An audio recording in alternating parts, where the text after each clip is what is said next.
नमस्कार दोस्तों, मैं Ranjit Kumar study for goals पर आप सबों का स्वागत करता हूं। फ्रेंड्स, 19 सितंबर 2021 को जेपीएससी पीटी होने वाला है और मैं उम्मीद करता हूं कि आप सबों ने पेपर 1 पेपर 2 दोनों का तैयारी कर रखा होगा। तो फ्रेंड्स, अभी ये दौर है आपको अपनी तैयारी को फाइनल टच देने का और अपनी तैयारी को जांचने का। तो इसी क्रम में हमने पिछले दिन पेपर 2, आज पेपर 1 है, पेपर 2 का फुल लेंथ प्रैक्टिस सेट लाया था और बहुत से व्यूअर्स उस टेस्ट को दिए, उस सेट को दिए और काफ़ी अच्छा स्कोर रहा। तो पेपर 2 जनरली क्या है, झारखंड है और थोड़ा अगर आप झारखंड के रहने वाले हैं या फिर अगर झारखंड के कंटेंट अच्छे से पढ़ रखे हैं, क्योंकि अगर राष्ट्रीय अंतर्राष्ट्रीय पे देखें झारखंड के कंटेंट तो थोड़ा सीमित है, तो वहाँ पे ज़्यादा स्कोर किया जा सकता है और जनरली आपने किया भी है। लेकिन पेपर 1 ये महासागर की तरह है, यहाँ पे जो कंटेंट है अथाह है। तो हमने पहले ही आपको गाइड किया है कि कैसे इन कंटेंट को, मतलब कुछ ऐसे टॉपिक हैं जहाँ से फिक्स क्वेश्चंस आते हैं, उसको लेके स्टडी फॉर गोल्स पे सीरीज भी आ रखा है कि कौन कौन से टॉपिक हैं जहाँ से क्वेश्चंस फिक्स आते हैं, तो उन सब टॉपिक को भी बताया गया है। तो आज का जो वीडियो है फ्रेंड्स, वह पेपर 1 का फुल लेंथ प्रैक्टिस सेट है। तो इसे देखिए, इसे दीजिए और हम ज़्यादा एक्सप्लेनेशन नहीं देंगे, सीधे क्वेश्चन और आंसर पे आएंगे। जिस क्वेश्चंस का आपको एक्सप्लेनेशन चाहिए आप कमेंट बॉक्स में लिखिए, हम कोशिश करेंगे कि उसे एक्सप्लेन करें, ठीक है। तो चलिए बिना देरी किए हुए आप टेस्ट शुरू करने से पहले काम कीजिए कि एक पेन और एक पेपर ले लीजिए और उसमें 1 से लेकर 100 तक आप मार्क कर दीजिए और जितना देर में मैं ऑप्शन पढ़ूंगा उतना देर में आप अपने आंसर भी कर लीजिएगा और जब टेस्ट खत्म होता है तो हमें बताइए कि आपने कितना स्कोर किया। पेपर 2 में काफ़ी अच्छा स्कोर रहा, ज़्यादातर बच्चों ने 70+ स्कोर किया, बहुत से ऐसे बच्चे थे जो 90 तक का स्कोर किए। चूँकि क्वेश्चन का लेवल एवरेज था तो फिर भी आपका अच्छा स्कोर है। एग्जाम में भी उसी प्रकार से क्वेश्चन आते हैं, कोई ज़्यादा कॉम्प्लिकेटेड या टफ नहीं आता है, ठीक है। तो चलिए पेपर 1 यानी राष्ट्रीय अंतर्राष्ट्रीय समान ज्ञान का पहला क्वेश्चन है, निम्न में से कौन सी उपाधि अलाउद्दीन खिलजी को नहीं थी? अलाउद्दीन खिलजी का उपाधि नहीं था। तो विश्व का सुल्तान, पृथ्वी के शासकों का सुल्तान, जनता का चरवाहा या युग का विजेता, नासिर अमीर उल मोमिनीनी या पैगंबर का सेनापति। तो चलिए इसका आंसर कीजिए। आप वीडियो को पॉज कर सकते हैं, देन आंसर कर सकते हैं, नहीं तो आप अगर डायरेक्ट वे में देख रहे हैं, आपको लगता है देखने के क्रम में आंसर कर सकते हैं, तो आप कर सकते हैं, क्योंकि मैं 10 से 15 सेकंड में दूंगा, रुकूंगा ऑप्शन बताने से पहले, तो आप अपने आंसर उतना देर में कर सकते हैं। तो आई होप आप सभी इसका आंसर कर चुके होंगे। इसका आंसर है ऑप्शन डी, पैगंबर का सेनापति अलाउद्दीन खिलजी को नहीं कहा जाता था, बाकी नाम, बाकी उपाधि उन्हें मिल रखा था, ठीक है। आगे आज का दूसरा प्रश्न है, अलाई दरवाजा किसका प्रवेश द्वार है? ठीक है, तो इसके ऑप्शन है फ्रेंड्स, कुतुब मीनार, जामा मस्जिद, ताजमहल और लाल किला। तो आपको इसका सही आंसर करना है, सही आंसर कीजिए, क्या होगा? तो इसका सही आंसर होगा friends option A, Qutub Minar का जो है प्रवेश द्वार को क्या कहा जाता है? अलाई दरवाजा कहा जाता है, ठीक है। आगे प्रश्न है फ्रेंड्स, चौथ और सरदेशमुखी कर प्रणाली का संबंध है तो सिख से, मुगल लोगों से, मराठा से या अरबों से, ठीक है। तो इसका आंसर बताना है, चौथ और सरदेशमुखी। तो इसका सही आंसर क्या हो जाएगा? इसका सही आंसर होगा फ्रेंड्स ऑप्शन सी, मराठा। चौथ और सरदेशमुखी कर प्रणाली मराठों में प्रचलित था, ठीक है। आगे आज का चौथा प्रश्न है फ्रेंड्स, निम्नलिखित में से भारतीय क्रांति का पिता किन्हें कहा जाता है? तो आपके पास ऑप्शन है, सुभाष चंद्र बोस को, बाल गंगाधर तिलक को, दादा भाई नौरोजी को और महात्मा गांधी को। तो इसका आंसर कीजिए, क्या होगा इसका आंसर? भारतीय क्रांति का पिता। तो इसका सही आंसर हो जाएगा फ्रेंड्स ऑप्शन बी, बाल गंगाधर तिलक को भारतीय क्रांति का पिता कहा जाता था, ठीक है।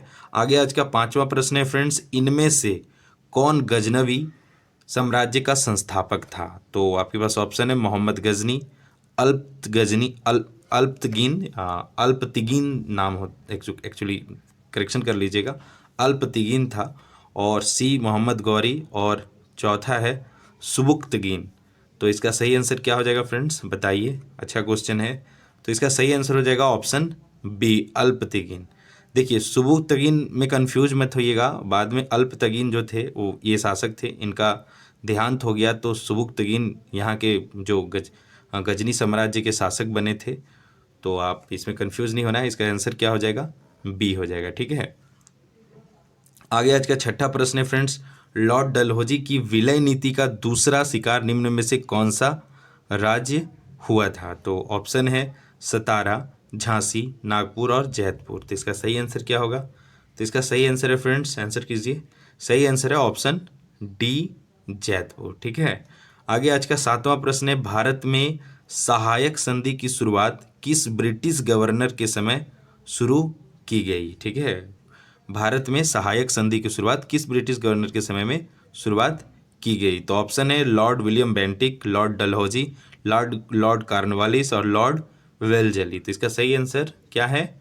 तो ऑप्शन डी, लॉर्ड वेलजली के समय में सहायक संधि की शुरुआत की गई थी। ठीक है, आगे प्रश्न है फ्रेंड्स, किस मुगल बादशाह ने तंबाकू के प्रयोग पर निषेध लगाया था? तो ऑप्शन है जहांगीर, औरंगजेब, बाबर और मोहम्मद शाह। तो इसका सही आंसर क्या हो जाएगा? जहांगीर ने तंबाकू के प्रयोग पर निषेध लगाया था। ठीक है, आगे प्रश्न है फ्रेंड्स, बोर्ड ऑफ रेवेन्यू का संबंध इनमें से किससे है? तो आपके पास ऑप्शन है Dalhousie, Robert Clive, Warren Hastings और इनमें से कोई नहीं। तो बताइए बोर्ड ऑफ रेवेन्यू का संबंध इनमें से किससे है? तो इसका सही आंसर हो जाएगा ऑप्शन सी, वारेन हेस्टिंग से। ठीक है, आगे प्रश्न है फ्रेंड्स, इनमें से किसे आंध्र भोज कहा जाता है? तो हरिहर बुक्का को, कृष्णदेव राय को, राजेंद्र चोल को और हेमचंद को। तो इसका सही आंसर दीजिए। तो इसका सही आंसर क्या हो जाएगा? कृष्णदेव राय को आंध्र भोज कहा जाता है। ठीक है, आगे के प्रश्न देखने से पहले बता दूं फ्रेंड्स, अभी जेपीएससी का एग्जाम 19 को जैसे होता है, उसके बाद स्टडी फॉर गोल्स पे आपको जेएसएससी सीजीएल और जेएसएससी के द्वारा कंडक्ट होने वाले एग्जाम्स का बैक टू बैक अच्छे कंटेंट अवेलेबल करवाए जाएंगे और आपका तैयारी करवाया जाएगा। तो इसके लिए आप हमारे पेड व्हाट्सएप ग्रुप से जुड़ सकते हैं। आप पेड व्हाट्सएप ग्रुप से जुड़ने के लिए फ्रेंड्स स्क्रीन पे दिख रहे नंबर 9801114450 पे आपको ₹99 का फ़ोनपे, गूगल पे, पेटीएम, अमेजन पे करना है और आप इस ग्रुप से जुड़ सकते हैं। यहाँ पे आपको डेली झारखंड करंट अफेयर का पीडीएफ वीडियो प्लस में राष्ट्रीय अंतर्राष्ट्रीय करंट अफेयर का पीडीएफ और इसके अलावे जो 5 सेक्शन से क्वेश्चन पूछे जाते हैं, प्रत्येक सेक्शंस के टॉपिक वाइज टेस्ट आपसे लिए जाएंगे। साथ ही आपको मंथली प्रैक्टिस सेट्स वगैरह भी मिलेंगे। तो आप बेहिचक इस ग्रुप से जुड़ सकते हैं और आगामी जेएसएससी एग्ज़ाम्स का अच्छे से तैयारी कर सकते हैं। आप करीब 6 माह के लिए जुड़ेंगे इस ग्रुप से इस पेमेंट के द्वारा और जब तक एग्ज़ाम नहीं होता है तब तक यह ग्रुप बना रहेगा। ठीक है, आगे आज का 11वां प्रश्न है friends, the age of consent act किस वर्ष पारित हुआ था? तो आपके पास ऑप्शन है 1880 ईस्वी में, 1864 ईस्वी में और 1891 ईस्वी में और 1906 ईस्वी में। तो इसका सही आंसर क्या हो जाएगा? सोचिए और आंसर कीजिए। तो इसका सही आंसर है the age of consent act जो था वह 1891 ईस्वी में पारित हुआ था। ठीक है, आगे आज का 12वां प्रश्न है फ्रेंड्स, निम्नलिखित में से किसे फ्रंटियर गांधी कहा जाता है? अच्छा क्वेश्चन है, बार बार पूछा जाता है। जितन दास को, मौलाना अब्दुल कलाम आज़ाद को, खान अब्दुल गफ्फार खान को और इनमें से कोई नहीं। तो इसका सही आंसर क्या हो जाएगा फ्रेंड्स? तो इसका सही आंसर है ऑप्शन सी, खान अब्दुल गफ्फार खान को फ्रंटियर गांधी के नाम से जाना जाता था। ठीक है, आगे प्रश्न है रॉल एक्ट लाने का क्या कारण था? ठीक है, आपको बताना है जो रॉलेट एक्ट था उसको लाने का क्या कारण था। तो ऑप्शन है द्वितीय विश्व युद्ध के बाद जो वहाँ जो उस युद्ध में भाग लिए थे या सहयोग नहीं किए थे उन पर मुकदमा चलाना, या फिर दूसरा है भू राजस्व में सुधारी और तीसरा है अंग्रेजों के द्वारा किसानों से ज़बरदस्ती उत्पादन करवाना और ऑप्शन डी है राष्ट्रीय एवं अंतर्राष्ट्रीय गतिविधि पर रोक लगाना। थोड़े ऑप्शन में कुछ कुछ छूटा गया है, इसको खैर इग्नोर कीजिए। इसका सही आंसर बताइए, इसका सही आंसर क्या है? तो इसका सही आंसर है फ्रेंड्स ऑप्शन डी, राष्ट्रीय एवं क्रांतिकारी गतिविधियों पर रोक लगाना। बाकी के ऑप्शन तो आप ऐसे ही गलत कर देंगे क्योंकि द्वितीय विश्व युद्ध तो बाद में हुआ था, तो कोई टफ क्वेश्चन नहीं था, ईजी था। ठीक है, बाकी आगे आज का 14वां प्रश्न है फ्रेंड्स, इनमें से किस क्रांतिकारी का संबंध मुजफ्फर बम कांड 1908 से मतलब संबंध रहा है? तो ऑप्शन है सुभाष चंद्र बोस का, विपिन चंद्र पाल का, महात्मा गांधी का और प्रफुल्ल चाकी का। तो इसका सही आंसर बताइए। सही आंसर इसका क्या हो जाएगा फ्रेंड्स? ऑप्शन डी, प्रफुल्ल चाकी का। ठीक है, आगे आज का 15वां प्रश्न है फ्रेंड्स, भारतीय राष्ट्रीय कांग्रेस से संबंधित कौन सा कथन असत्य है? मतलब सत्य नहीं, असत्य बताना है। देखिए कई बार सत्य और असत्य आप पढ़ते नहीं हैं एग्जाम में, तो जब भी क्वेश्चन पढ़िए गौर से पढ़िएगा। और यहाँ पे ऑनलाइन एग्जाम नहीं है कि आपने एक बार टिक कर दिया तो बाद में मन किया तो बदल भी लिए। एक बार आप अगर रंग दिए खैर आप उसका उपाय है, अगर रिक्वेस्ट करते हैं तो कुछ ब्लड वगैरह से हो सकता है, लेकिन डिपेंड करता है कि कौन सा केंद्र अधीक्षक वगैरह है। तो खैर ऐसा नौबत ही नहीं आने देना है आपको, सोच के थोड़ा भाई जिसमें डॉट है उसमें थोड़ा रुक जाएंगे, आराम से रंगेंगे, क्योंकि आप अगर जानते हैं ना जी के तो 2 घंटा कभी नहीं लगेगा, आप 1 घंटे में आराम से 100 क्वेश्चन कर सकते हैं एग्जाम हॉल में। चलिए ऑप्शन देखते हैं। पूर्ण स्वराज की मांग लाहौर अधिवेशन में किया गया, तो ये तो सही लग रहा है, ठीक है। स्वराज शब्द का प्रयोग सर्वप्रथम सूरत अधिवेशन में किया गया, चलिए आगे देखते हैं। और सी है कांग्रेस का विभाजन सूरत अधिवेशन में हुआ, कांग्रेस का प्रथम भारतीय महिला अध्यक्ष सरोजनी नायडू को बनाया गया, तो यह भी सही है, यह भी सही है, और नंबर 1 भी सही है। तो गलत क्या है फ्रेंड्स, तो ये ऑप्शन बी स्वराज शब्द का सर्वप्रथम जो प्रयोग था वह सूरत अधिवेशन में नहीं किया गया था, यह कोलकाता अधिवेशन 1906 में किया गया था। और किनके द्वारा किया गया था फ्रेंड्स, तो दादा भाई नौरोजी के द्वारा किया गया था, ठीक है। तो इन सब प्रश्नों को ध्यान रखना है। आगे आज का 16वां प्रश्न है फ्रेंड्स, बुद्ध ने अपना पहला उपदेश कहाँ दिया था। वेरी इजी प्रश्न, श्रावस्ती में, सारनाथ में, बोधगया में और कुशीनगर में। कभी कभी इजी प्रश्न ही गलत होते हैं क्योंकि हम कंफ्यूज हो जाते हैं कि इसका आंसर क्या होगा। चलिए इसका आंसर, हाँ ठीक है, बिल्कुल सही आंसर है। तो क्या होगा इसका सही आंसर, ऑप्शन बी सारनाथ में, ठीक है। आगे आज का 17वां प्रश्न है फ्रेंड्स, निम्नलिखित में तारीख ए फिरोज शाही की रचना किसके द्वारा की गई है। तो ऑप्शन देखिए, ऑप्शन है जियाउद्दीन बर्नी तथा गयासुद्दीन बलबन द्वारा, और शम्स सिराज अफीम और मिनहाज सिराज द्वारा, जियाउद्दीन बर्नी तथा शम्स ए सिराज अफीफ द्वारा सॉरी, और उपरोक्त में से सभी। तो इसका सही आंसर क्या हो जाएगा, ऑप्शन सी जियाउद्दीन बर्नी तथा शम्स ए सिराज अफीफ द्वारा लिखा गया था। कौन, तारीख ए फिरोज शाही की रचना की गई थी, ठीक है। आगे आज का 18वां प्रश्न है फ्रेंड्स, ज्वालामुखी से सबसे अधिक कौन सी गैस निकलती है। तो ऑप्शन देख लीजिए, sulphur dioxide, carbon dioxide, hydrogen और जलवाष्प। तो इसका सही आंसर क्या होगा, ज्वालामुखी, ठीक है। तो इसका सही आंसर होगा ऑप्शन डी जलवाष्प, ठीक है। आगे आज का 19वां प्रश्न है फ्रेंड्स, पृथ्वी की भूपटपटी पर पाए जाने वाले तत्व को घटते क्रम के अनुसार सही क्रम कौन सा है। मतलब भूपटपटी पर सबसे ज़्यादा कौन सा तत्व पाया जाता है और उसका घटते हुए क्रम में बताना है। तो देखिए सबसे ज़्यादा ऑप्शन देखिए आप, अल्मुनियम, सिलिकॉन, लोहा, ऑक्सीजन, ऑक्सीजन, सिलिकॉन, एल्युमिनियम, तांबा, ऑक्सीजन, सिलिकॉन, एल्युमिनियम, लोहा, और सिलिकॉन, लोहा और ऑक्सीजन, बॉक्साइट। तो चलिए इसका आंसर कीजिए, क्या होगा, थोड़ा सा आप सोचिए। हाँ देखिए कि सबसे ज़्यादा क्या होता है। तो देखिए पृथ्वी की भूपटपटी पर सबसे ज़्यादा क्या है, तो ऑक्सीजन है, ठीक है। उसके बाद सिलिकॉन होगा, उसके बाद एल्युमिनियम होगा और तब जाके लोहा होगा। तो इसका सही आंसर क्या हो जाएगा, ऑप्शन सी, ठीक है।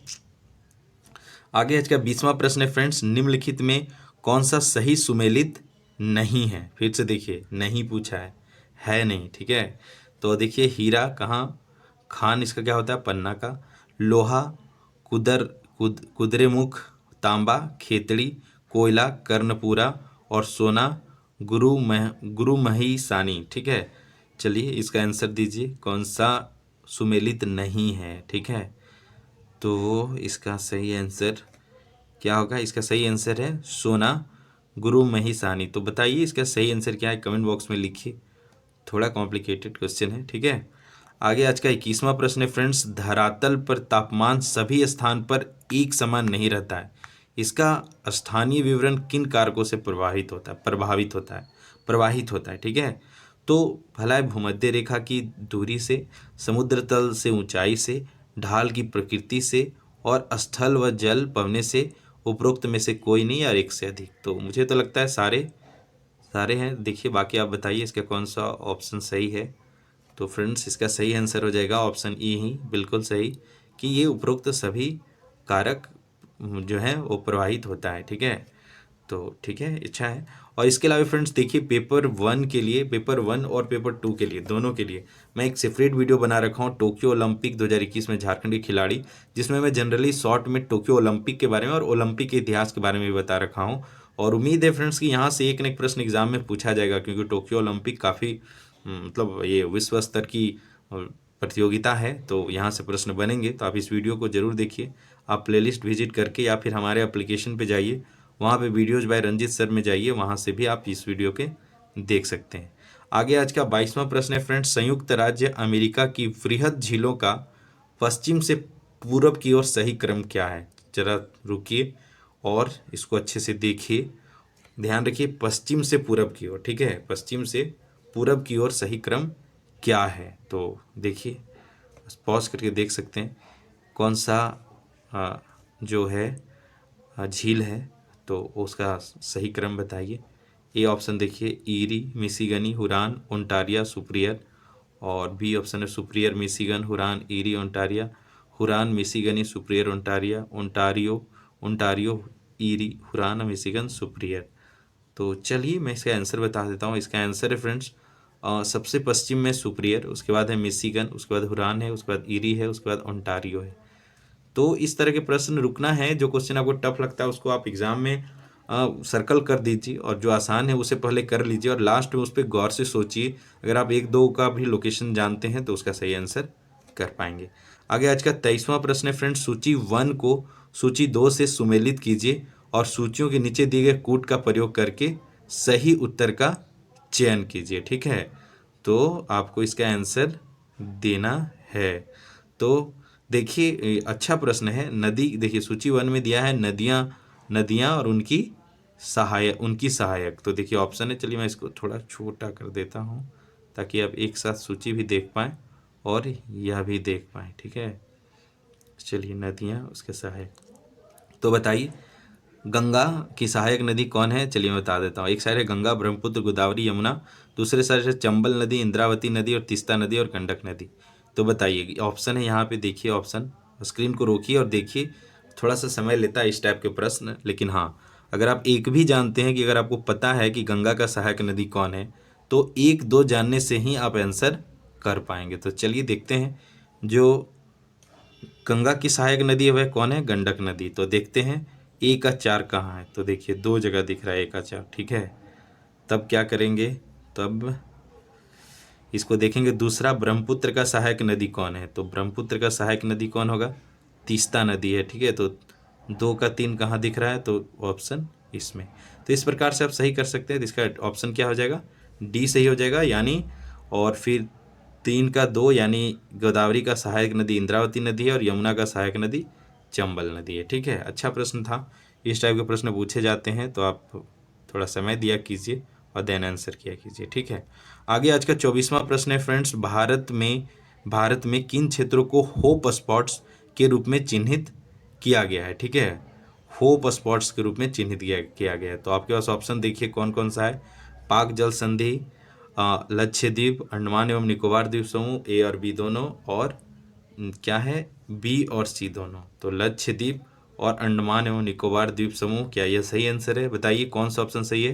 तो इसका सही ऑप्शन हो जाएगा फ्रेंड्स ई सही ऑप्शन है। ठीक है, यानी लक्षद्वीप समूह और अंडमान एवं निकोबार द्वीप समूह को होप स्पॉट्स के रूप में चिन्हित किया गया है। ठीक है, आगे आज का 25वां प्रश्न है फ्रेंड्स, निम्नलिखित में से फुटलूज उद्योग का उदाहरण है? तो देखिए ऑप्शन, इस्पात उद्योग, पेट्रो रसायन उद्योग, सॉफ्टवेयर उद्योग और चीनी उद्योग। तो इसका सही आंसर क्या होगा फ्रेंड्स? ऑप्शन सी, सॉफ्टवेयर उद्योग।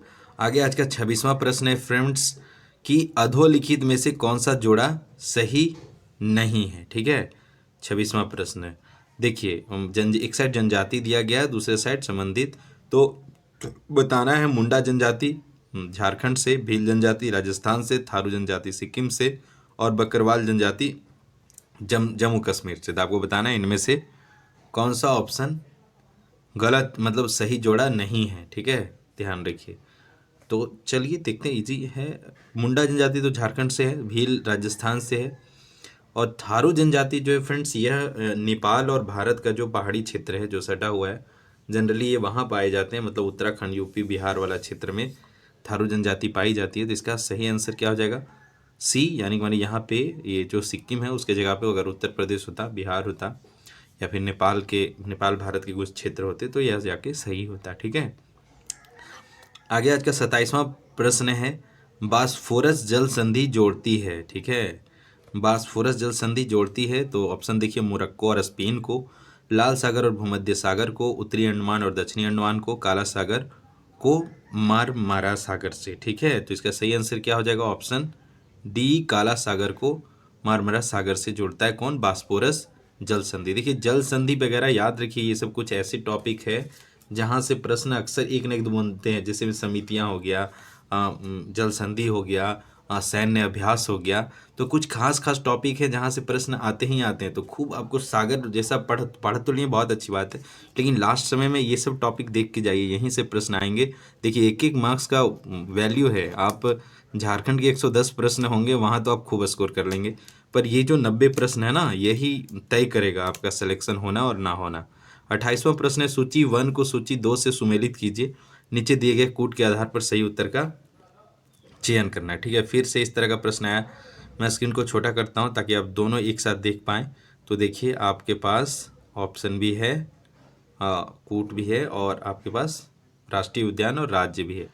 तो मदुमलाई अभयारण्य तमिलनाडु, नागरहोल राष्ट्रीय उद्यान कर्नाटक, और गिर राष्ट्रीय उद्यान राजस्थान, और रणथंभौर अभयान 4 गुजरात। तो इसका सही आंसर बताइए फ्रेंड्स, क्या होगा? ऑप्शन बताइए। तो सबसे पहले तो एक भी आप देखिए, एक भी देखने पे समझ में आ जाता है। गिर राष्ट्रीय उद्यान सभी को जानते हैं फ्रेंड्स कि कहाँ पे है, तो गुजरात में है। तो देखिए सी ऑप्शन में कहीं 4 दिख रहा है, तो हाँ एक ही जगह केवल 4 दिख रहा है ऑप्शन डी में। तो इसका सही आंसर क्या हो जाएगा? ऑप्शन डी हो जाएगा। तो इस तरह से आप भी आंसर कर सकते हैं। ऐसे प्रश्नों को जनरली इसी तरह आंसर किया जाता है। और हाँ, बहुत से व्यूअर्स ने सारे पता है, तो आपको तो कोई दिक्कत होना ही नहीं चाहिए, अच्छी बात है। ठीक है, 29वां प्रश्न है फ्रेंड्स, 42वां संविधान संशोधन अधिनियम 1976 के तहत संविधान की प्रस्तावना में समाजवादी धर्मनिरपेक्षता के अतिरिक्त कौन सा शब्द जोड़ा गया था? तो गणराज्य, बंधुता, एकता और अखंडता, तो 3 शब्द जोड़े गए थे ना, तो 2 तो समाजवादी और धर्मनिरपेक्षता दिया गया है। तीसरा क्या होगा? तो ऑप्शन डी अखंडता। ठीक है, आगे प्रश्न है फ्रेंड्स, आसवान बांध किस नदी पर है? तो ऑप्शन है कांगो नदी, जायरे नदी, नील नदी और ओब नदी। तो इसका सही आंसर क्या हो जाएगा? ऑप्शन बताइए। सी ऑप्शन होगा, नील नदी। ठीक है, थोड़ा फास्ट होते हैं ताकि हम 100 प्रश्न बहुत कम समय में कर लें, क्योंकि फ्रेंड्स आपके पास भी समय नहीं है और मुझे भी बड़ा मुश्किल से समय निकालना होता है इन सब काम के लिए। तो चलिए 31वां प्रश्न है, सूची 1 को सूची 2 से सुमेलित कीजिए फिर से, और कूट की सहायता से सही उत्तर का चयन कीजिए। ठीक है, फिर से छोटा करता हूँ ताकि दोनों आप देख सकें। एक तरफ अनुसूची दिया गया और दूसरे तरफ विषय दिया गया है। ठीक है फ्रेंड्स, तो आपको बताना है। तो प्रथम वेतन भत्तों, द्वितीय भाषा, चतुर्थ राज्यसभा में स्थानों का आवंटन, अष्टम संघ और राज्य क्षेत्रों से संबंधित। तो देखिए एक बड़ा आसान दिख रहा है पहला, प्रथम वो क्या बताता है? तो संघ और राज्य क्षेत्रों से संबंधित है ये। तो देखिए तो ए का 4 कहीं दिख रहा है, तो 2 जगह दिख रहा है। ठीक है, जब 2 जगह दिख रहा है तो हम दूसरे पे जाएंगे, यानी द्वितीय जो है वह क्या बताता है? तो द्वितीय मतलब जो द्वितीय अनुसूची है वह किसके बारे में बताता है? तो फ्रेंड्स जो द्वितीय अनुसूची है वह क्या वेतन भत्तों के बारे में बताता है। ठीक है, तो देखिए ये 2 ऑप्शन अभी हमने सेलेक्ट कर रखा था, तो 3 तो होगा नहीं, तो यहाँ बी का 1 यहाँ दिख रहा है, तो इसका सही ऑप्शन सी हो जाएगा। आप अपने स्तर से आंसर कीजिए, मैं इसे अपने स्तर से कर रहा था। चलिए आगे के प्रश्न देखते हैं। आज का 32वां प्रश्न है, निम्नलिखित में से किन 2 समितियों का संबंध मूल कर्तव्य से रहा है? देखिए समितियों से जुड़ा एक मैं वीडियो कल ही बनाया हूँ, अगर आप नहीं देखे हैं तो समिति से जुड़ा वीडियो ज़रूर देख लीजिए। उसमें मेजर जो जो समितियां हैं इस वीडियो में मैं बता रखा हूँ। ठीक है, तो आप इसे ज़रूर फॉलो कीजिए। तो देखिए अगर आप कल ही मेरे वीडियो देखे होंगे तो इसका आंसर ऑब्वियसली कर पाएंगे। तो बलवंत राय मेहता समिति और स्वर्ण सिंह समिति और वर्मा समिति और केशवानंद भारती समिति, और उपरोक्त में से कोई नहीं। तो इसका सही आंसर क्या हो जाएगा फ्रेंड्स? तो इसका सही आंसर हो जाएगा मूल कर्तव्य से। कल ही हमने बताया था कि स्वर्ण सिंह समिति जो था वो मूल कर्तव्य से जुड़ा हुआ था। तो चलिए एक बलवंत राय तो आप जानते हैं। ठीक है, तो इसका सही आंसर क्या हो जाएगा? बी हो जाएगा। ठीक है, बहुत अच्छा। आगे 33वां प्रश्न है फ्रेंड्स, टंगस्टन किस वर्ग का खनिज है? तो चलिए अगेन आसान प्रश्न, परमाणु खनिज, धात्विक खनिज, अधात्विक खनिज, और इनमें से कोई नहीं। तो इसका सही आंसर क्या हो जाएगा फ्रेंड्स? ऑप्शन बी धात्विक खनिज। चलिए हम स्क्रीन को थोड़ा बड़ा कर लेते हैं, धात्विक खनिज। ठीक है, आगे आज का 34वां प्रश्न है फ्रेंड्स, संविधान के किस अनुसूची के अंतर्गत संघ सूची, राज्य सूची और समवर्ती सूची का प्रावधान किया गया है? तो आपको बताना है संविधान के किस अनुसूची में ये जो संघ सूची है, राज्य सूची है और समवर्ती सूची का प्रावधान किया गया है। तो देखिए 7वीं, 10वीं, 5वीं और 9वीं, तो इसका सही आंसर क्या हो जाएगा फ्रेंड्स? ऑप्शन ए, 7वीं अनुसूची में संघ सूची, राज्य सूची और समवर्ती सूची का प्रावधान किया गया है। ठीक है, आगे आज का 35वां प्रश्न है फ्रेंड्स, इनमें से कौन सी समिति या समितियां केवल लोकसभा के प्रतिनिधित्व करती है? यह भी बताया हूं मैं अपने पिछले वीडियो, कल ही बना था, शाम में आया था उसमें। तो इसका क्या हो जाएगा? सार्वजनिक उपक्रम समिति, लोक लेखा समिति, प्राक्कलन समिति, तो ग्रंथालय समिति। तो इसका सही आंसर क्या हो जाएगा? ऑप्शन डी, जो प्राक्कलन समिति है फ्रेंड्स, उसमें क्या होता है कि लोकसभा के ही प्रतिनिधित्व करते हैं। और इसमें प्रारंभ में 25 लोग सदस्य होते थे, पर बाद में इसमें 30 सदस्य, में वर्तमान में प्राक्कलन समिति में लोकसभा के 30 एमपीज होते हैं। ठीक है, चलिए आगे का प्रश्न देखते हैं। आगे प्रश्न है आज का 36वां प्रश्न, भारतीय संविधान के किस अनुच्छेद के तहत राज्य में विधान परिषद की स्थापना और समाप्ति का प्रावधान किया गया है? तो ऑप्शन है अनुच्छेद 169, 143, 243 और 176। मैं ऑप्शन इसलिए पढ़ रहा हूँ ताकि उतना देर में आप अपने आंसर कर पाएँ, नहीं तो मैं डायरेक्ट आंसर पे आता। फिर अगर मैं डायरेक्ट आंसर पे आता फिर तो इस टेस्ट रह नहीं जाता, आप अपने आप को जांच नहीं पाते। तो इसका सही आंसर क्या होगा? ऑप्शन ए, अनुच्छेद 169 के तहत जो है राज्य में विधान परिषद का स्थापना और समाप्ति का प्रावधान किया गया है। आगे आज का 37वां प्रश्न है फ्रेंड्स, निम्नलिखित में, थोड़ा फास्ट होते हैं, ठीक है, आप तेजी से आंसर करने का कोशिश कीजिएगा। आगे आज का 37वां प्रश्न है, निम्नलिखित में उच्च न्यायालय के न्यायाधीशों की पेंशन किस निधि से दिया जाता है? ऑप्शन है राज्य की संचित निधि से, भारत की संचित निधि से, आकस्मिक निधि से और लोक लेखा निधि से। तो इसका सही आंसर क्या हो जाएगा? ऑप्शन बी, भारत की संचित निधि से। ठीक है, आगे आज का 38वां प्रश्न है फ्रेंड्स, भारतीय संविधान में 6 से 14 वर्ष के बच्चों को निःशुल्क शिक्षा व अनिवार्य शिक्षा का प्रावधान किया गया है, और यह जो किया गया था वह किस संविधान संशोधन के तहत किया गया था? तो 73वां संविधान संशोधन, 71वां, 69वां और 86वां। तो आपको बताना है इसका सही आंसर। तो सही आंसर क्या हो जाएगा? 86वां संविधान, इसको सुधार लीजिएगा, 86वां संविधान संशोधन के तहत 6 से 14 वर्ष के बच्चों को निःशुल्क शिक्षा एवं अनिवार्य शिक्षा का प्रावधान किया गया है। यह भी काफ़ी मतलब अच्छा क्वेश्चन है, रिपीट होता है, तो इसको ध्यान रखिए। आगे प्रश्न है, प्राचीन स्मारकों व राष्ट्रीय स्मारक किले के संरक्षण का उल्लेख किया गया है। ठीक है, तो ऑप्शन देख लीजिए। इसका ऑप्शन है मूल कर्तव्य में, राज्य के नीति निर्देशक तत्व में, संघ एवं राज्य में, मौलिक अधिकार में। तो इसका सही आंसर क्या हो जाएगा फ्रेंड्स? ऑप्शन बी, राज्य के नीति निर्देशक तत्व में। ठीक है, तो आगे आज का 40वां प्रश्न है फ्रेंड्स, अगेन सूची और कूट है। आप देखिए, सूची 1 को सूची 2 से सुमेलित कीजिए और सूचियों के नीचे दिए गए कूटों का प्रयोग करते हुए सही उत्तर का चयन कीजिए। ठीक है, तो चलिए अगेन मैं छोटा करता हूँ स्क्रीन को।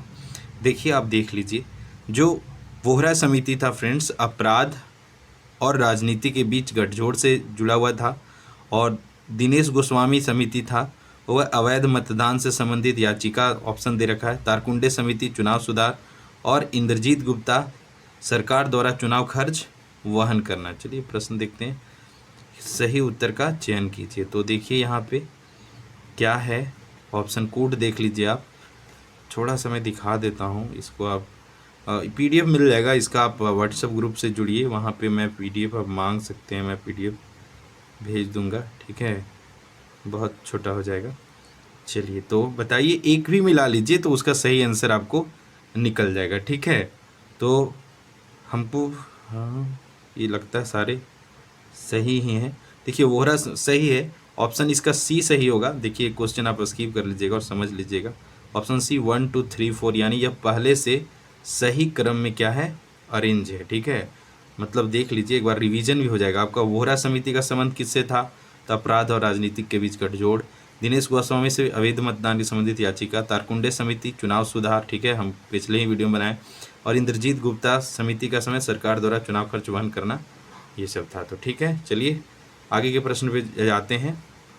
आगे आज का 41वां प्रश्न है, भारतीय रिजर्व बैंक देश का केंद्रीय बैंक है, निम्नलिखित में से कौन सा कार्य भारतीय रिजर्व बैंक के द्वारा संपन्न किया जाता है? ठीक है, तो आपको बताना है कौन सा कार्य संपन्न किया जाता है। ठीक है, तो ऑप्शन है मुद्रा का निर्गमन, मुद्रा भंडार का प्रबंधन, और मौद्रिक विषयों पर वाणिज्य बैंकों को परामर्श देना, साख का नियंत्रण, सरकार का बैंकर, और ऑप्शन डी उपरोक्त में से कोई नहीं या एक से अधिक। ठीक है, तो आरबीआई तो ये सारे कार्य करता है। ठीक है, तो इसका सही आंसर क्या हो जाएगा, एक से अधिक, यानी ऑप्शन ई सही हो जाएगा। ठीक है, आगे आज का प्रश्न है फ्रेंड्स 42वां कि नरसिंहम समिति का संबंध किस क्षेत्र से है। तो चलिए, थोड़े समिति के प्रश्न ज़्यादा सेट हो रखे हैं, लेकिन कोई ठीक नहीं है, इस तरह से भी प्रश्न बन सकते हैं। ठीक है, तो देखिए इसका सही क्या हो जाएगा, बैंकिंग सुधार, औद्योगिक सुधार, कर सुधार, बीमार क्षेत्र में सुधार, उपरोक्त में से कोई नहीं है, एक से अधिक।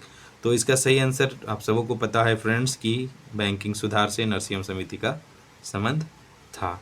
आगे आज का 43वां प्रश्न है, भारत में मुद्रा संबंधी नोटों का निर्गमन प्रणाली किस आधार पर आधारित है। ठीक है, तो भारत में जो मुद्रा संबंधी नोटों का निर्गमन प्रणाली है वह किस पर आधारित है, चलिए विचार कीजिए और इसका आंसर दीजिए। अनुपातिक कोष प्रणाली पर, पूर्ण परिवर्तनशील प्रणाली पर, न्यूनतम कोष प्रणाली पर, और इनमें से कोई नहीं। तो इसका सही आंसर क्या हो जाएगा, न्यूनतम कोष प्रणाली पर। ठीक है, तो इसका सही आंसर क्या हो जाएगा, न्यूनतम कोष प्रणाली पर, देख लीजिएगा। आगे आज का 44वां प्रश्न है फ्रेंड्स, भारत में किस वर्ष तक टीबी रोग को समाप्त करने का लक्ष्य रखा गया है। तो ऑप्शन है 24, 26, 25 और 2003 तक।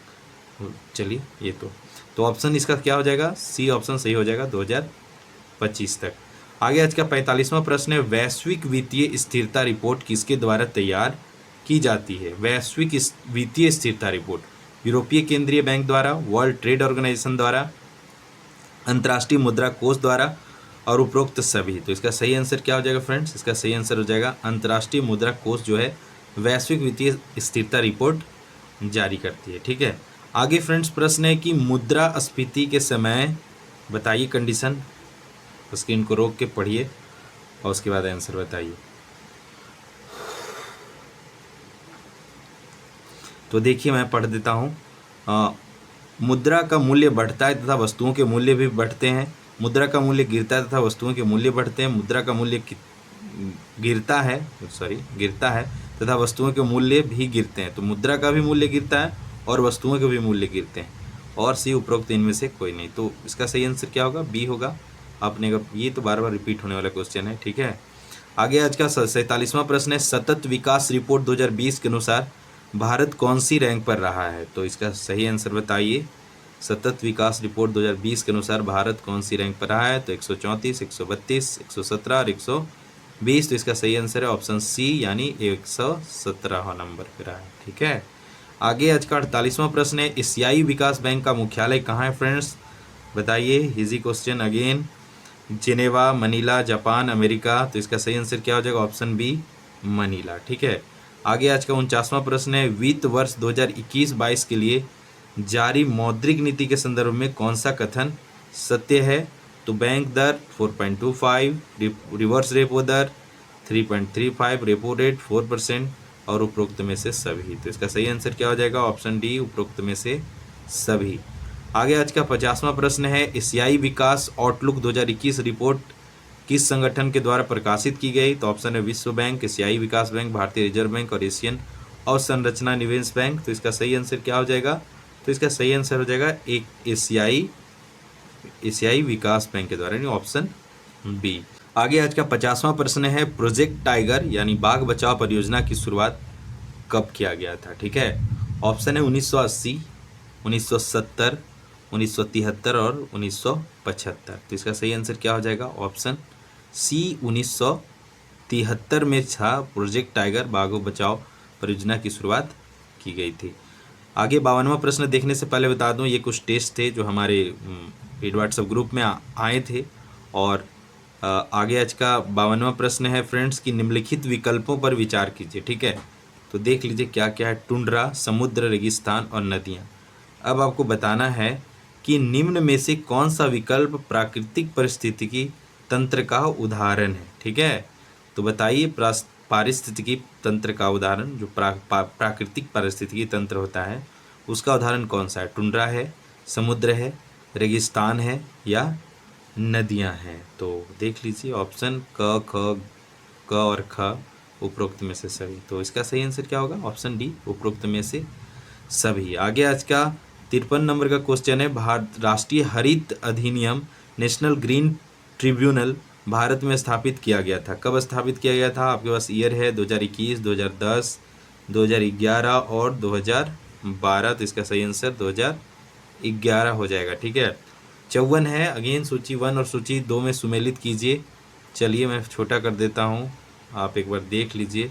घास के मैदान हैं और इसका कूट है। रोक के एक सेकंड, एक रुक जाइए थोड़ा सा और फिर इसको देखिए। ठीक है, यह रहा। तो चलिए आप अपना आंसर दीजिए, तब तक हम देखते हैं। ठीक है, तो पंपास क्या हो जाएगा फ्रेंड्स? अर्जेंटीना का। और पुस्टाज कहाँ का हो जाएगा? तो हंगरी का।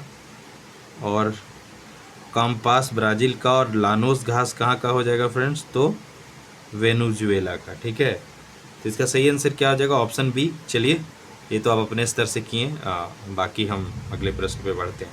आगे आज का हाइपर मेट्रोपिया रोग है, बताइए। अगेन थोड़ा आसान क्वेश्चन। क्या हो जाएगा? निकट दृष्टि दोष, दूरदृष्टि दोष, वर्णांधता, उपरोक्त में से कोई नहीं। तो इसका सही आंसर क्या है? ऑप्शन बी, दूरदृष्टि दोष को दोष है हाइपर मेट्रोपिया रोग। ठीक है, आगे 56वां प्रश्न है, निम्नलिखित में सुपरसोनिक क्रूज मिसाइल ब्रह्मोस किन देशों का संयुक्त उपक्रम है? तो ब्रह्मोस किसका? भारत और रूस का है, आप सभी जानते होंगे।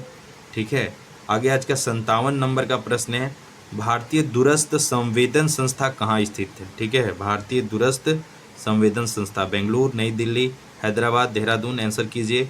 इसका सही आंसर है ऑप्शन सी। थोड़ा फास्ट होते हैं, बीच में हम फूट वाले में थोड़े फंस रहे थे। 58वां प्रश्न है, प्रोजेक्ट लून से संबंधित कौन सा कथन सत्य है? सत्य पूछ रहा है। ठीक है, यह एक बेतार संचार प्रौद्योगिकी है। दूसरा ऑप्शन है, इस प्रोजेक्ट को इंटरनेट सुविधा उपलब्ध कराने के उद्देश्य से हेतु तैयार किया गया था। और सी है, यह प्रोजेक्ट अल्फ़ाबेट की सहयोगी कंपनी गूगल एक्स द्वारा विकसित किया गया था।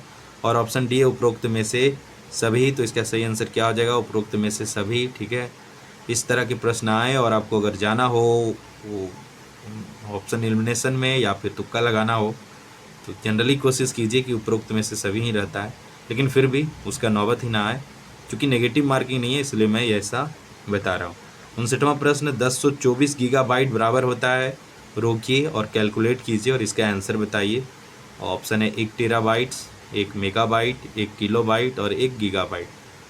थोड़ा समय दे देता हूँ मैं। तो इसका सही आंसर हो जाएगा friends option A, 1024 gigabyte 1 terabyte के बराबर होता है। इसे बाद में भी आप कर लीजिएगा। आगे 60वां प्रश्न है, विश्व ओजोन दिवस कब मनाया जाता है? Again easy. देखिए, दिवस वाले से भी एक प्रश्न हमेशा होता है, तो खास दिवस है ना, उसे रिवाइज कर लीजिए। जैसे में सिलेबस में मानवाधिकार है, तो मानवाधिकार दिवस कब मनाया जाता है? 10 दिसंबर। ये सब चीज़ें आपको ध्यान में रखना है। ठीक है, तो इसका सही आंसर क्या हो जाएगा फ्रेंड्स? ऑप्शन सी, 16 सितंबर को, ऑप्शन सी। ठीक है, CD रोम का पूर्ण रूप क्या है? तो देखिए, compact disc read only memory, compact disc reader only memory, compact disc read only memory, compact disc register memory. तो इसका सही आंसर क्या हो जाएगा? Option C, compact disc read only memory. 62वां प्रश्न है, इनमें से किस आंदोलन के दौरान हजारीबाग केंद्रीय कारागार में बंद महामाया प्रसाद सिन्हा तथा भवानी दयाल सन्यासी के द्वारा निम्नलिखित में से कौन सी हस्तलिखित पत्रिका का विमोचन किया गया था? तो इसका सही आंसर क्या हो जाएगा? देखिए, ऑप्शन देखिए, कारागार, संपूर्ण भारत, तरुण संघ, कैदी। तो सही आंसर इसका ए है, कारागार। ठीक है, आगे आज का 63वां प्रश्न है, निम्नलिखित में से असत्य कथन का चयन कीजिए। तो थोड़ा सा स्क्रीन को छोटा करते हैं। असत्य कथन का चयन करना है, सत्य का नहीं। जगन्नाथ मंदिर रांची जिले में अवस्थित है। जगन्नाथ मंदिर का निर्माण 1691 ईस्वी में ठाकुर एनी शाहदेव ने करवाया था। यह मंदिर पूरी उड़ीसा के जगन्नाथ मंदिर के समान स्थापत्य शैली से तैयार किया गया है। और डी ऑप्शन है, सावन माह में रथ का निर्माण कर यहाँ रथ यात्रा का आयोजन किया जाता है। तो चलिए, आप समझ गए होंगे इसका सही आंसर क्या है? ऑप्शन डी, सावन नहीं होगा, यहाँ आषाढ़ होगा। आषाढ़ माह में रथ का निर्माण कर, चूँकि ये 12 जुलाई को शायद संभावित था रथ यात्रा, लेकिन कोविड-19 के कारण नहीं हो सका। 300 वर्षों के बाद पहली बार ऐसा हुआ जब यह रथ यात्रा नहीं निकला। आगे आज का 64वां प्रश्न है फ्रेंड्स, क्या है? प्रश्न है, झारखंड के किस मंदिर को रावणेश्वर मंदिर के नाम से भी जाना जाता है? तो आंसर कीजिए। माँ भद्रकाली मंदिर को, माँ योगिनी मंदिर को, बासुकीनाथ मंदिर को या वैद्यनाथ मंदिर को? तो सही आंसर इसका डी ही है, रावणेश्वर। ठीक है, आप गौर करेंगे तो रावणेश्वर, इससे भी समझ जाएंगे कि कौन सा होगा। ठीक है, आगे 65वां प्रश्न है, जत्रा भगत का जन्म कब हुआ था फ्रेंड्स? तो बताइए जत्रा भगत का जन्म कब हुआ था? 1914, 1916, 1918 या 1888? इसका सही आंसर है ऑप्शन डी 1888। 66वां प्रश्न है, थोड़ा फास्ट होंगे। झारखंड राज्य में मनाया जाने वाला माघे या माघ पर्व से संबंधित कौन सा कथन असत्य है? असत्य है, सत्य नहीं। ठीक है, असत्य। ठीक है, इस त्यौहार के बाद कृषि वर्ष का आरंभ होता है और मुंडा जनजाति द्वारा मनाया जाने वाला यह पर्व है। यह पर्व माघ महीने में मनाया जाता है। साल वृक्ष पर फूल गिरने के पूर्व मनाया जाने वाला त्यौहार है और इनमें से कोई नहीं या एक से अधिक। तो इसका लगभग सही आंसर है, मतलब एक से अधिक होगा। तो जब भी इस तरह का ऑप्शन रहे तो आप ई पे जाइए, क्योंकि यहाँ दोनों बातें लिखी गई है। यह ट्रेंड बीपीएससी के द्वारा शुरू किया गया है, ई ऑप्शन, ताकि करेक्शन से बचा जाए। जीपीएससी में तभी तक ऐसा नहीं है, लेकिन फिर भी आपके नॉलेज को भी इनहेंस करना हमारा उद्देश्य है, तो हम इसलिए ई ऑप्शन डालते हैं। और 67वीं बीपीएससी भी नज़दीक है, तो आप 67वीं बीपीएससी में भी जा सकते हैं, क्योंकि जीपीएससी का इतिहास कोई ज़्यादा अच्छा रहा नहीं है। तो बीपीएससी और यूपीएससी को प्रीवियस इतिहास देख के वहाँ जाना अभी अच्छा डिसीजन होगा। पढ़ना तो बस यही है।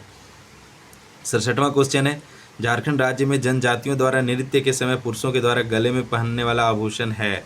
मुखौटा, टोपी, खम्बिया और इनमें से कोई नहीं। तो सही आंसर क्या होगा? ऑप्शन सी, खम्बिया। आगे आज का 68वां प्रश्न है, बरसो पानी गुफा झारखंड के किस जिले में स्थित है? तो इसका आंसर दीजिए आप। दुमका, रांची, चतरा, हजारीबाग। तो बरसो पानी गुफा कहाँ है फ्रेंड्स? तो झारखंड के जिला हजारीबाग में स्थित है। ठीक है, आगे 69वां प्रश्न है, जनसंख्या की दृष्टि से राज्य का सबसे छोटा जिला कौन है? बोकारो, लातेहार, लोहरदगा और खूंटी। जनसंख्या की दृष्टि से, नॉट क्षेत्रफल, लोहरदगा। ठीक है, बताइए कमेंट बॉक्स में। ये तो पूछा क्या, जनसंख्या तो क्षेत्रफल की दृष्टि से झारखंड का सबसे छोटा जिला, बताइए।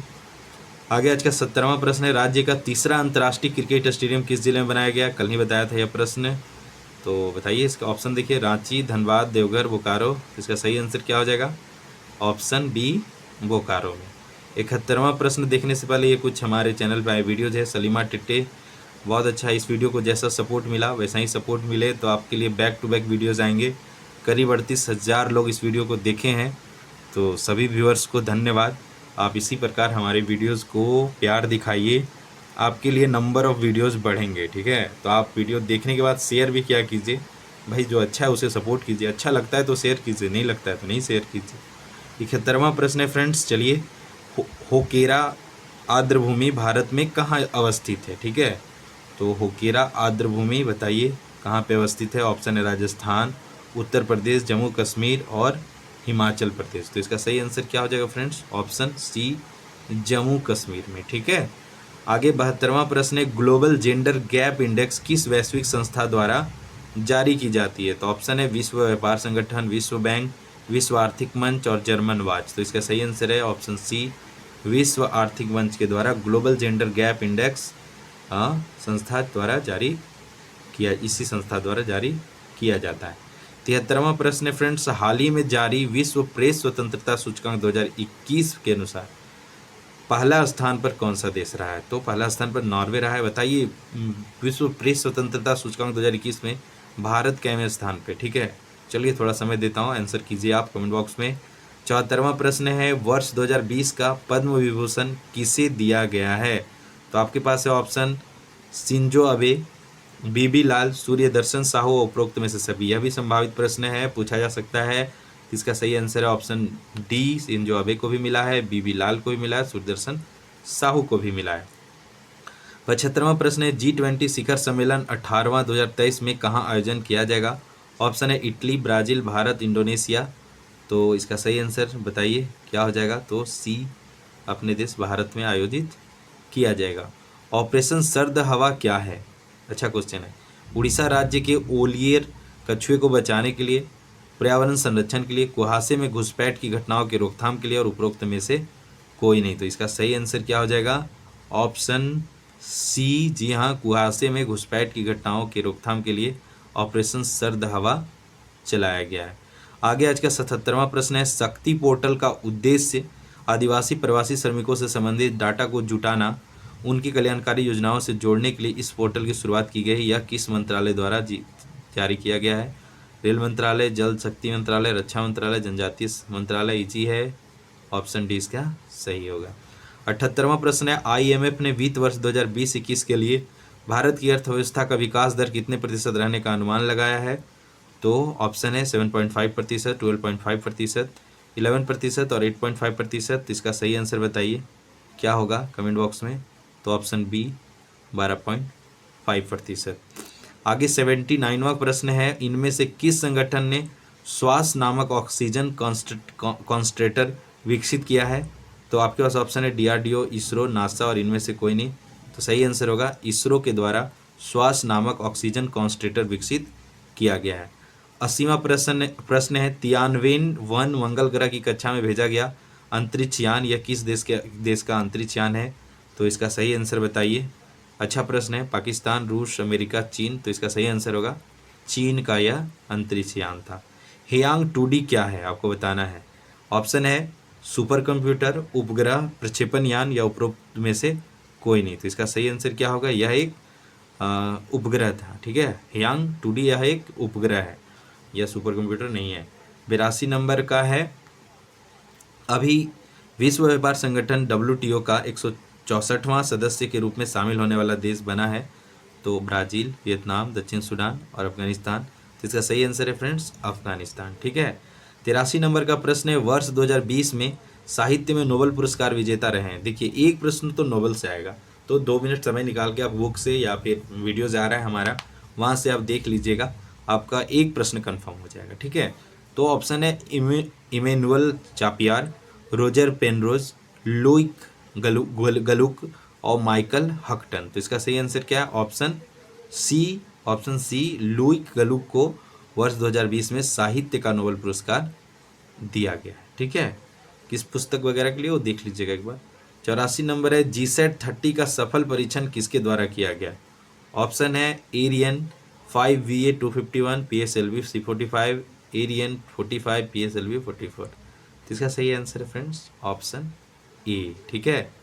आगे आज का 85 नंबर का प्रश्न है, वर्ष 2022 में FIFA अंडर 17 महिला विश्व कप का आयोजन किस देश में किया जाएगा? तो ऑप्शन है बहरीन, कतर, भारत और कनाडा। तो सही आंसर क्या हो जाएगा?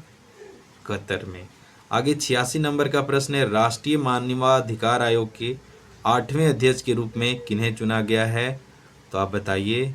अरुण कुमार सिंह महापात्र को, जगन्नाथ विद्याधर को, अधीर रंजन चौधरी को, अरुण कुमार मिश्रा को। तो इसका सही आंसर हो जाएगा अरुण कुमार मिश्रा को। राष्ट्रीय मानवाधिकार दिवस 10 दिसंबर को मनाया जाता है और इस बार का जो थीम था वह भी पूछा जा सकता है। तो थीम लिखिए आप कमेंट बॉक्स में, थीम क्या था। आगे 87 नंबर का प्रश्न है, मॉन्ट्रियल प्रोटोकॉल संबंधित है।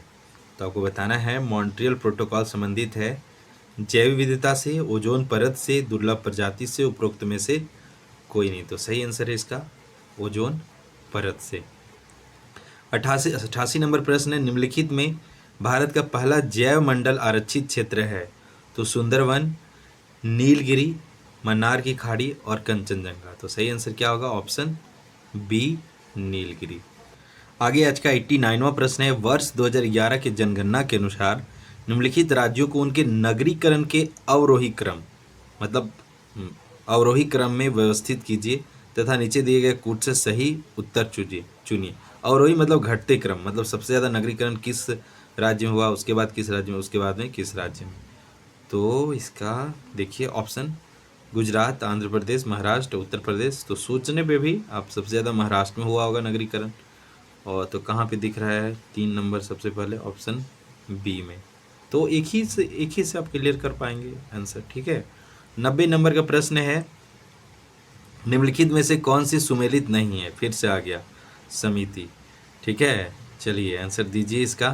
पहला है रंगराजन समिति भुगतान संतुलन से, नरसिम्हन समिति वित्तीय बैंकिंग सुधार से, स्वामीनाथन समिति जनसंख्या नीति से और गोईपोरिया समिति गरीबी उन्मूलन से। ठीक है। तो इसका सही आंसर क्या हो जाएगा फ्रेंड्स? तो इसका सही आंसर हो जाएगा ऑप्शन डी गोईपोरिया समिति। गरीबी उन्मूलन से क्या तेंदुलकर समिति था शायद। तो आप देख लीजिएगा, यस इस टाइप के प्रश्न बनते हैं। और बताइए गोईपोरिया समिति किससे जुड़ा हुआ था। आप बाद में भी टेस्ट खत्म होने के बाद भी कमेंट बॉक्स में लिख सकते हैं। आगे प्रश्न है, इनमें से किस खेल में क्लासिक कप दिया जाता है। ऑप्शन है हॉकी, फुटबॉल, बास्केटबॉल और पोलो। तो इसका सही आंसर क्या हो जाएगा फ्रेंड्स, ऑप्शन डी पोलो। ये कुछ करंट इश्यूज़ के टॉपिक भी हमारे चैनल पे आ रहे हैं, तो इन सब का भी लाभ उठाने के लिए आप अगर नए हैं चैनल पे तो सब्सक्राइब कीजिए। साथ ही अगर आपको चीज़ें अच्छी लगती हैं हमारे चैनल की तो अपने दोस्तों के साथ शेयर किया कीजिए, ताकि आपके मित्रों तक भी अच्छे कंटेंट पहुंच सके। और हम JSSC के लिए स्पेशलाइज होकर आने वाले हैं, तो JSSC के बेस्ट कंटेंट के लिए तो आप बेहिचक हम स्टडी फॉर गोल्स को फॉलो कीजिए, क्योंकि JSSC जो है उस लेवल पे हम अच्छे से वर्क करेंगे। क्योंकि JPSC थोड़ा सा डिस्क्रिप्टिव हो जाता है, थोड़ा हाई लेवल भी है, तो क्या होता है कंटेंट को तैयार करने में एक खासा समय, बहुत समय लगता है। तो इसी को ध्यान में रखते हुए हम थोड़ी JPSC के कंटेंट कम ला पाएँ। लेकिन हाँ, जो JSSC है उसके तो एक्सपर्ट रूप में हम लोग आने वाले हैं। JSSC हो गया, इस झारखंड SI हो गया, तो इन सब की तैयारी के लिए आप बेशक हमारे चैनल को सब्सक्राइब कर लीजिए और अपने दोस्तों को भी शेयर कीजिए। हमारे चैनल का लिंक शेयर कीजिए, हमारे PDF शेयर कीजिए, हमारे वीडियो शेयर कीजिए। ठीक है, चलिए समय ले रहा हूँ आपका, सॉरी। 92वां प्रश्न है फ्रेंड्स, नोबेल पुरस्कार कितने क्षेत्रों में दिया जाता है। अगेन इजी, 5, 3, 6 और 1। तो इसका सही आंसर क्या हो जाएगा फ्रेंड्स, ऑप्शन बी। ठीक है, 93 प्रश्न है, भारतीय ज्ञानपीठ पुरस्कार की स्थापना कब की गई।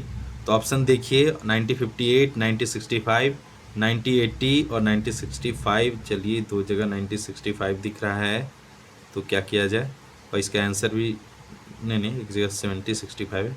इसका सही आंसर क्या हो जाएगा, 1965, ऑप्शन बी। ठीक है, आगे आज का 94वां प्रश्न है, मैन बुकर पुरस्कार किस क्षेत्र में दिया जाता है। तो अगेन इजी, संगीत के क्षेत्र में, फिल्म के क्षेत्र में, इनमें से सभी, और ऑप्शन बी साहित्य के क्षेत्र में, और यही आपका सही आंसर भी है।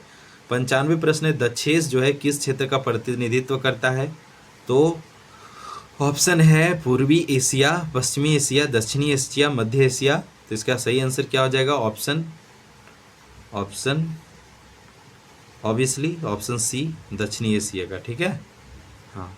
आगे आज का 96वां प्रश्न है, अंतर्राष्ट्रीय सौर संगठन का मुख्यालय कहाँ है। अंतर्राष्ट्रीय सौर संगठन का मुख्यालय मनीला फिलीपींस में, गुरुग्राम भारत में, काठमांडू नेपाल में, और इनमें से कोई नहीं। जिसका सही आंसर है गुरुग्राम भारत में है अंतर्राष्ट्रीय सौर संगठन का मुख्यालय। चलिए, कोई तो मुख्यालय भारत में है।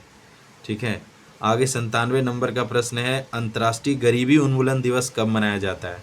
अंतर्राष्ट्रीय गरीबी उन्मूलन दिवस कब मनाया जाता है। ठीक है, 11 अक्टूबर, 20 अक्टूबर, 17 अक्टूबर और 14 अक्टूबर। सही आंसर ऑप्शन बी, 17 अक्टूबर को अंतर्राष्ट्रीय गरीबी उन्मूलन दिवस मनाया जाता है। ठीक है, आगे आज का 98वां प्रश्न होगा, अंतर्राष्ट्रीय श्रम संगठन का मुख्यालय कहाँ है। पेरिस, जेनेवा, न्यूयॉर्क और वाशिंगटन DC। कीजिए, इसका आंसर क्या होगा। तो ऑप्शन बी, जेनेवा में है अंतर्राष्ट्रीय श्रम संगठन का मुख्यालय। 99वां प्रश्न है, निम्नलिखित में जलवायु परिवर्तन प्रदर्शन सूचकांक 2021 में भारत का स्थान है। ठीक है, अच्छा प्रश्न है, बताइए। 10वां, 40वां, 32वां, 12वां। तो इसका सही आंसर हो जाएगा ऑप्शन ए, 10वां। आज का अंतिम प्रश्न जिसका आंसर आप बताइए। 100 नंबर है, गैट को कब और कहाँ स्थापित किया गया था। तो गैट कब कहाँ स्थापित किया गया था। तो जिनेवा 1948 में। अच्छा, गैट को वर्तमान किस रूप में जानते हैं, मतलब वर्तमान में गैट क्या के रूप में परिवर्तित हो गया। ठीक है, क्या वर्ल्ड ट्रेड ऑर्गेनाइजेशन या वर्ल्ड हेल्थ ऑर्गेनाइजेशन। इसका आंसर आप कमेंट बॉक्स में कीजिए, या आपका टास्क रहा, जिसका भली भांति आप सबों ने आंसर किया है। और जो बाद में इस वीडियो को देखेंगे वे भी आप अपने स्तर से इसको अपने जो तैयारी को जांचने का काम कर सकते हैं। और आपने कितना स्कोर किया यह हमें कमेंट बॉक्स में बताइए। और कोई भी परिपूर्ण नहीं है, हो सकता है किसी क्वेश्चन में डाउट रहा हो या किसी क्वेश्चन को मैं अच्छे से नहीं बता सका हूँ, तो हड़बड़ाना नहीं है, आप कमेंट बॉक्स में आंसर कीजिए। वो डिस्कशन का बात है, उस पर हम डिस्कस कर लेंगे। इसके अलावा अगर आप JPSC के अलावा जैसे CGL, झारखंड SI ये सब का तैयारी करना चाहते हैं तो आप बेशक हमारे एप्लीकेशन को आप प्ले स्टोर से डाउनलोड कर सकते हैं। और उसके अलावे आप हमारे पेड व्हाट्सएप ग्रुप एक अच्छा जगह होता है जहाँ पे आसानी से चीज़ों को सेंड कर दिया जाता है, और आपको कुछ हो ना हो इस ग्रुप से जुड़े रहने से आप चीज़ों से अपडेट रहेंगे। आपके राज्य झारखंड में क्या हो रहा है, कैसे हो रहा है, आप daily Jharkhand current affair, daily national international current affair, ये सब चीज़ें आपको अगर 6 माह के लिए ₹99 एक तरह से सिंसियर बंदों के चयन के लिए, ताकि हम उन्हीं बंदों को पढ़ाएं जो वाकई में सिंसियर हों। अब जिसे पढ़ने का इच्छा ही ना हो उसे ज़बरदस्ती तो आप नहीं पढ़ा सकते, ठीक है। तो आप इस ग्रुप का भी हिस्सा बन सकते हैं। जुड़ने का प्रोसेस मैं बताया हूँ, तो आप बेहिचक एग्ज़ाम देने के बाद भी इससे जुड़िए और हमारे कंटेंट का लाभ उठाइए। कुछ कंटेंट थे जो रेगुलर, सारे कंटेंट तो नहीं मिले, लेकिन हाँ इनमें से ज़्यादातर कंटेंट हमने व्हाट्सएप ग्रुप में दिया है। और डोंट वरी, ये जो कंटेंट है बैक टू बैक आते रहेंगे। और इसके अलावा जो डेली जेपीएससी एवं जेएसएससी का क्विज हमारे टेलीग्राम पे चल रहा है वह बिल्कुल फ्री है, तो आप हमारे टेलीग्राम चैनल को भी ज्वाइन कीजिए। और लास्ट के दिन है फ्रेंड्स, मैं बताया हूँ कि कुछ खास टॉपिक्स हैं जिन्हें आप रिवाइज कीजिए। आपको अगर देखने की कहाँ से क्वेश्चन पूछे जाते हैं, तो आप जेपीएससी 2016 का एक बार पेपर देख लीजिए और उससे पहले के पेपर्स देख लीजिए। आपको जो एल्गोरिदम है क्वेश्चन सेट करने का वह थोड़ा समझ में आ जाएगा। उसी हिसाब से तैयारी कीजिए। आप पेपर 1 में उद्योग हो गया या फिर झारखंड की नीतियाँ वगैरह, ये सब चीज़ों को करने का प्रयास कीजिए। कुछ टॉपिक्स पे हम भी वीडियोज़ ला रहे हैं जैसे में, तो इन सब टॉपिक के वीडियोज़ देखने के लिए आप थोड़ा इंतज़ार कीजिए और जैसे वीडियो आता है उसे देखिएगा। और बेल आइकन आप दबा के रखिए नोटिफिकेशन का हमारे चैनल का, तो जैसे ही हमारे वीडियोज़ आएंगे आपको अपडेट मिल जाएंगे, तो तब जाकर उसका लाभ उठा सकते हैं। तो friends, all the best for your preparation. अभी 2-3 दिनों के लिए तो प्रिपरेशन के लिए ही ऑल द बेस्ट है। और अगर हम एग्ज़ाम में जाने के लिए भी आपको है कि all the best for your exams. तो फ्रेंड्स, मैं फिर मिलूँगा किसी अन्य वीडियोज़ के साथ। कोशिश करते हैं कि कल हम पेपर 2 का एक और इसी प्रकार से प्रैक्टिस ले आएंगे, क्योंकि पिछला पेपर जो थोड़ा इजी हो गया था, इस बार थोड़ा उसे टफ करने का प्रयास करेंगे। टफ नहीं, मतलब एक अच्छा लेवल देने का प्रयास करेंगे। जबरन टफ, अब जबरन मैं ऐसे ऐसे क्वेश्चन ढूंढ के लाऊं जो कभी जेपीएससी ना पूछा है, ना किसी एग्ज़ाम में पूछा है, आपको डिप्रेस करने के लिए, तो ये सही बात नहीं है, ठीक है। तो चलिए फ्रेंड्स, फिर मिलता हूँ, तब तक आप अपना ख्याल रखिए। जय हिंद, जय झारखंड एंड जोहार।